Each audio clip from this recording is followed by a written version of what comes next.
Hey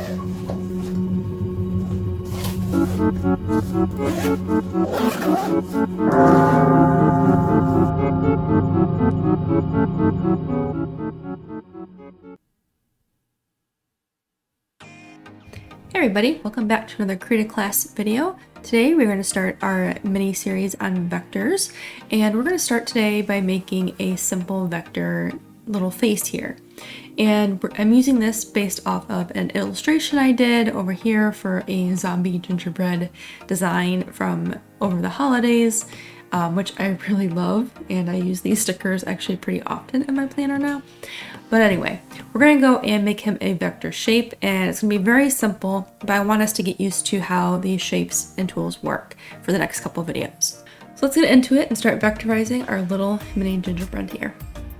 Alright, so the first thing we want to do is, what I do, I obviously made my file and everything, don't need to go over that. I brought in my reference here, which was my gingerbread zombie. For the sake of the video, I'm just doing the head by itself, otherwise we'd be here for a while. But all of these functions that we're going to learn today can easily be applied for a full body if you wanted to do one, or if you had like a slightly more complicated sketch you wanted to vectorize, you could do that. But most of the functions we're going to be using today are going to be very simple, nothing too complex, just the basics. So first, before you do anything else, you want to go to your layers tab here, your layers docker. If it's not there, settings, dockers, layers, and we're going to go ahead and click on this little arrow next to the plus icon and go to add vector layer. If you do not add a vector layer, all of these tools will not function properly for vectors. So now that we have that, the first thing we want to do is just start with the basic shape, and that is going to be a circle. Obviously, that's why I did this. A very, very simple shape, nothing crazy. If you want to make it a little less perfect, you can just click and drag and say that this size is good enough. If you want to make it a perfect circle, you can hit the shift key and you can drag the circle left and right, and you can see that it's proportional. It's not like ovally or oval shaped. If you hold the Alt key, you can move the shape around just to see if it's the correct size. Maybe you want to place it somewhere else. It's just helpful. And then you can do Shift Alt. Oops. You can do Shift, so I'm going to do that, and then I'm going to do Alt just to kind of line this up a little better. But obviously this is not a perfect circle, and that's okay. So I'm going to let go of my mouse. I'm going to go to this arrow icon up here, which is my vector selection tool. I'm going to click on the shape I just made. So right now it's a brown color because that's what I used before for the outline of the gingerbread shape. If we go to our tool options, and if that's not there, settings, dockers, tool options, you can see we have options here. We have the line itself and the position, so we can move this over if we want, change the size, shrink it, move it, all that good stuff. We have the line color, so if we go here, we can click and change it. If we do black, you do black, and then here we can change it a fill or a gradient. We'll go over that in just a minute. Right now, I want to take a look at the options for lines. We're just going to keep this simple. I'm going to keep it black just so we can kind of see this against the original artwork underneath. And here we have some options for the endpoints and the corners of the vector shape. Because we're using a circle, these don't really apply, but we'll get into these later. And we can also use a gradient if we want for this line, which is kind of crazy. So if I take this over here, you can see it's light and then a little darker on the other side. I don't like that. I'm going to keep it a solid color. We can change the line thickness here. As you can see, it's getting thicker, and then if we go back down, it gets thinner. You can change the line style if you want to dash. So maybe you're making something to cut out, which I have done before, and I have used this for that reason. You can do that, or just leave it solid. And then line style, this is like the start and end point, middle, and then end. So you can add a little bit of flair if you want, or the arrows. We're gonna leave it like that. But what we do want to do is fill this in with a gingerbread color. So by clicking on the paint tool icon and just clicking the solid gray box, we can now change the color automatically by clicking and dragging. I will note that if you are on the line layer, it does not automatically change the color when you play with the advanced color selector. I'm not entirely sure why that is. It could be a bug. I'm not entirely clear, because I could have sworn we could have changed it before. So now we have this gingerbread shape. I'm actually going to drag this over real quick, just so we can compare it. So you can see here I have the outline and then the gingerbread part, and then I have like the frosting for the face. So we're gonna add that next. I'm just gonna hit undo. To do that, I'm actually gonna just copy and paste that shape. I'm gonna shrink it down. And I'm just gonna kind of roughly line this up. I'm gonna take the outline off. So I'm gonna go to my tool options with the vector shape selected, go to the stroke tab here and click on that box with the red X in it. I don't want it. And then under the solid color, I'm going to change this to a green. So I think this is a nice, I'll make that a little more yellow, a little brighter. All right, so if you take a look at our reference image that we're using, we have a little bit of a dark edge here. We want to kind of mimic that with our vector version. So there's two ways we can kind of do it. There isn't like a perfect radial gradient within the vector shape, which is a little frustrating. So like, let me actually show you here. So on this layer, you can see that it has a nice gradient from the center out. I don't have that option within the vector shape itself. But I do have gradient options. So you can see here, I click on this gradient icon under the fill tool. We have a radial and then we have a linear. If I take this yellow dot here and I drag it, you can see that it changes the gradient. It's just going like from left to right. It's not anything, it's just a straight gradient, right? And if I go to radial, it has a softer rounded edge. It's almost like if you take the apple or the sphere and you're doing a light study, or yeah, the light study, and you have a nice light hitting up here, and then you have the shadow down here. It has that soft look to it like that, but it's still not exactly what I'm looking for.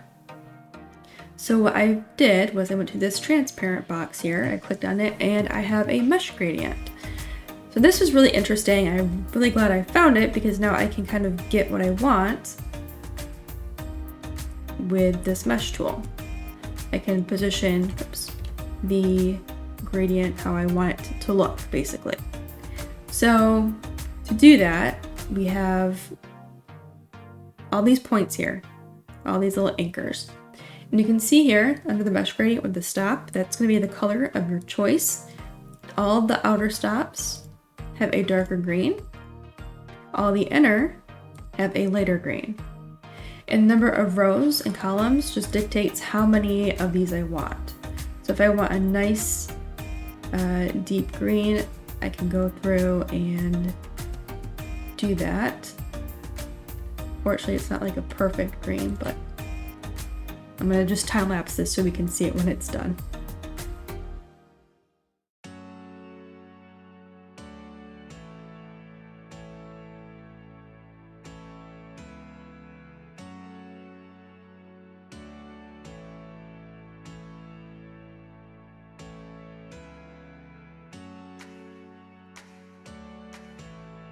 Okay, so we are done with this. It does not look pretty because I put too many stops in here, so it's not blending nice, but you get the idea. The one I did before was much. So I'm just going to copy over the one I did before so I can show you what's going on. But you can see how you can get a gradient though that is darker on the edge by just taking all the points near the edge and changing the color. You can also change the smoothing on this. Bicubic and bilinear, and bilinear does give a better gradient here. Adjusting these kind of helps. You get the idea. You have options, you can play with it, see how it looks for you. Maybe it works for something better.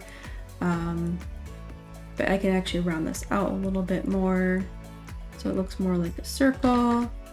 I can click the points properly and take the little anchors and move them around. So you can see how it actually makes the shape too. So there are some interesting things going on with the mesh gradient option. But I'm just gonna go back to what I did before. So now we have my gradient that I made before. It's not perfect. You can see I need to tweak this a little bit more with the anchors in the middle to make this rounded more. So let's do that really quick. So this looks nice. If I can grab them better.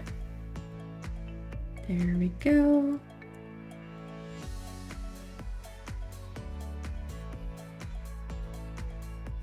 Perfect. Close enough. Close enough. And we can go ahead and change the anchors to smooth this out some more as well.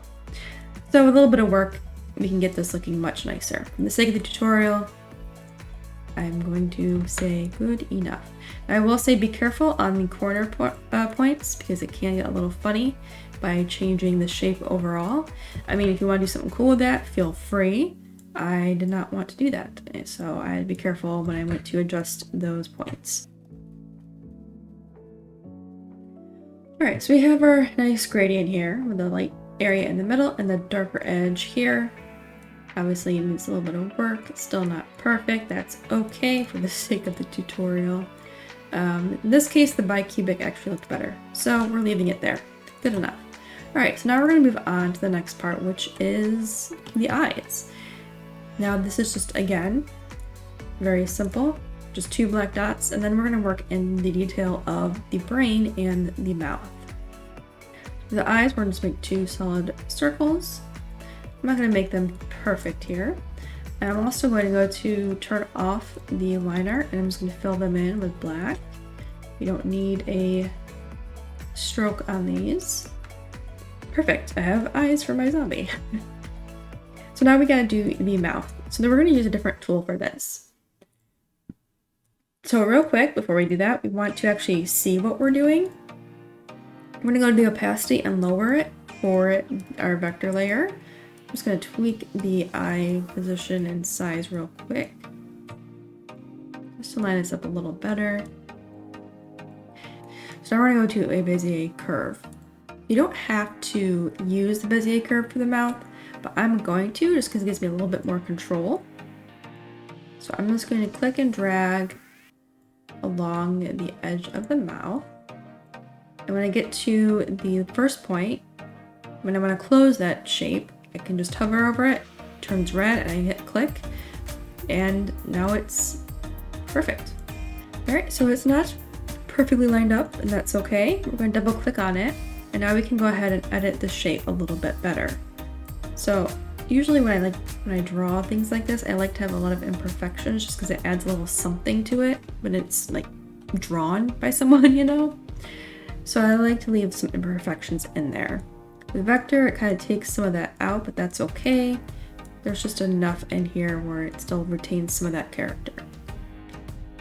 So with these points, you see here, these little anchors, we have a bunch of, they're all squares. If you click on these here and you move it, it will allow you to rotate this point and affect everything kind of symmetrically. So the distance of this point I'm clicking on here and this one over here are the same distance from the center. If you don't want to do that, if you go to tool options, you see a ton of stuff here. Click on the box and you click on this, the corner point. You can now move them independently of each other. So let's say you have like a sharp point and then you needed to do a curve after, you can do that. And to return it to what it was, you click the one on the right, so then you can have it symmetrically move. If you don't want it to be symmetrically moved or changed, click on the middle one. You can still move them sort of symmetrically in terms of the curvature, but now you can kind of move the point independently, or like the curve on the one side independently from the other.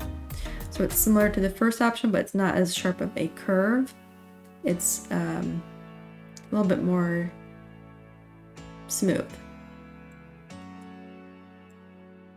I'm going to keep it to where it was before. We'll go over more options in the future. For now, we're just kind of doing the basics. All right, we want to add the lines for the teeth. Now for this, I just kept it simple. I just did stroke. To do that, we just click one point, click a second, and double click to end it. Oops. Click one, double click, one, double click. Now we're going to move our opacity up so we can see what we're doing. We can double click on that stroke again to adjust these points. And you can see here, it's like cut off, right? We go to tool options with the advanced selector, with the selector tool on. Go to the tool options and then the stroke. Go down to the thickness and then click on these 3 dots here. We want this to be a rounded cap. This is the end of your stroke. So now it's rounded, it's not like a perfectly cut off edge. You can do that for all of these if you'd like. I think for the time being, this is good enough. Like where this is going, now there was one thing I forgot, which was to fill in the mouth for the teeth.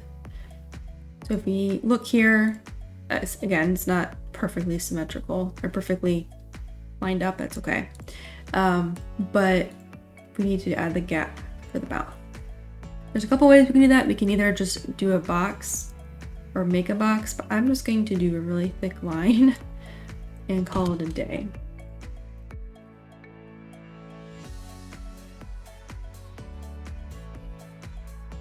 In the ideal world, I probably would use a different method for the gap. For now, this gets the job done. Again, we're just trying to keep it simple, nothing too complicated for this video. So now we have to do the brain here, and this is going to be a little bit more fun.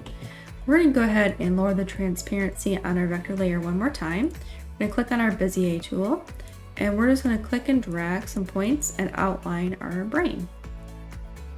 And this part's a little bit more fun because it's wavy and it's not super, don't need to be super accurate for this. All right, so now that we have our brain, we do want to kind of modify this to be at the edge. Where did we have it? The edge of the cookie here. So we'll do it against the black. Okay, and then we want this to be a black outline. Go to our tool options with our vector shape selector tool on, change the color to black. All right, so now we need to fill in the pink shape. So what I do for this, I just copy and pasted my outline for the brain. And I moved it off to the side. I changed the color to pink, make that a little brighter. And then I double clicked on it, clicked on this endpoint here. Now be careful not to move it because you don't want to. So I know where that endpoint is. I went back to my Bezier curve. I clicked on the red one and I connected it to the other side by hovering over it. And I now have a single shape. I didn't have to do anything crazy to get to that. And from here, I just double clicked on points in between and I moved them around so I can get that curve. But because these are not curved at all, you can click and drag and we can make them curves by clicking on the edit shape tool that we were using earlier to make a nice symmetrical adjustment. So that looks pretty good. And then go back to our selector tool, go to the fill bucket, fill it in, and use that same color here. Let me actually get that color.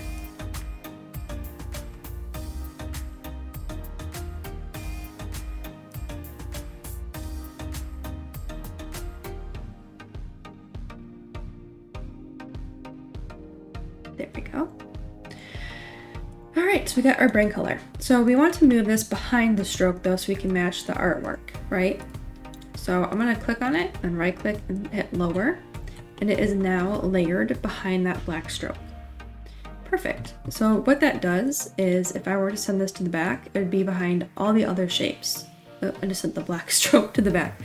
If I wanted it to be in front of everything, so let's say the green frosting, or whatever you want to call it, I want to bring it to the very front, I can just do that and it's in front of everything.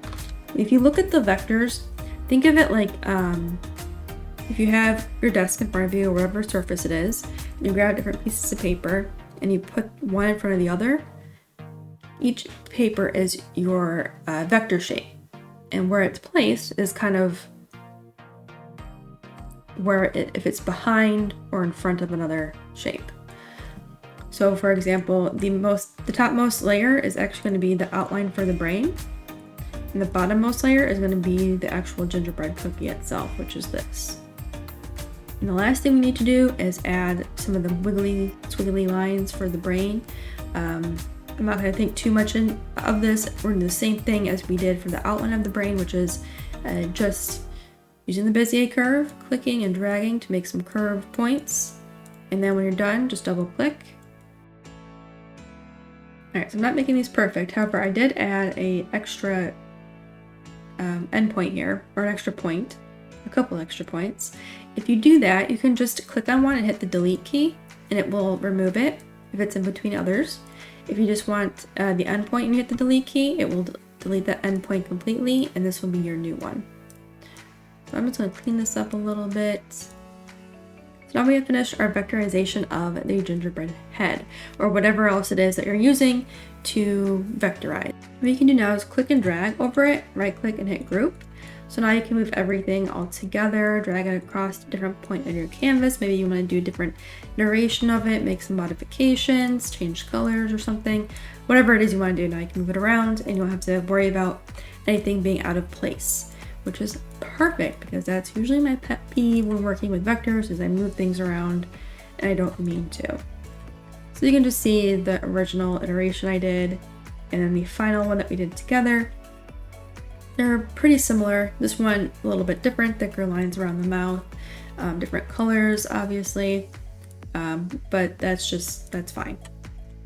We want to go back and change the colors and strokes and whatever else. Just right click, hit ungroup, so that you can go back and modify everything as you need. And that's like the basic introduction for vector tools. Very simple, nothing too complicated. So if you want to follow along for other vector tutorials, make sure you like and subscribe so you don't miss out on those. And then if you would like extra credit for today's class, first you have to join my Discord. Link is in the description below. And you have to make a body for whatever, for a face that you've done. If you've done something completely different than this, try and finish it best you can. Get a nice smooth gradient in there, add some extra detail. Now that we know like how to modify our strokes, maybe you can actually go back and change the eyes. Instead of doing a circle shape, you can use your Bezier curve and make it super imperfect and play with that. You know, add a little bit of character to your vector shape.